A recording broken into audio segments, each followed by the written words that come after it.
Nakikilala ko na agad yung mall sa amoy pa lang. Yan, para ka talagang nasa Japan, guys. At habang abala ka sa sale, ako yung tipong taong tahimik na nagmamasid. Ako si Alex, at isang mall reviewer.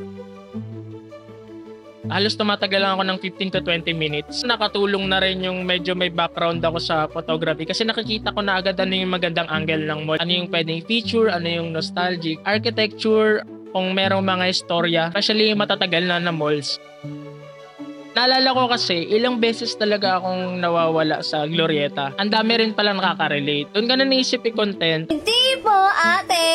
Nag-viral yung isang picture ko sa SMC Side Cebu. Ang daming interested. Every now and then, makaka-receive ako ng message galing sa mga OFW. Puntahan mo naman tong mall na to. Namimiss ko na to. Alam mo, pag umuwi ka ng Pilipinas or nalulungkot ka, punta ka ulit ng mall kung saan ka lumaki. Sa amoy, sa itsura, sa lighting, yung fountain sa Santa Lucia, sa Festival Mall to, sa Robinson's Galleria to. Naalala nila yung childhood nila, para kung niyayakap ng mall.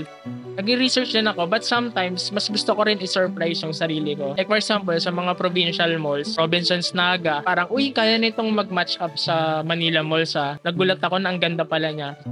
Sa Pilipinas kasi, I doubt mawala ang mall culture. Yung mall kasi yung talagang easiest way na magpalamig. Hindi ka naman nare-require sa mall na may bilhin ka. Sa labas, magulong mundo. Pero sa loob ng mall, kahit sandali lang, may kaperasong ginawa. Mindset lang talaga natin na yung mall na to social, nakakaya pumasok. Pero sobrang welcoming ng mga mall sa Pilipinas.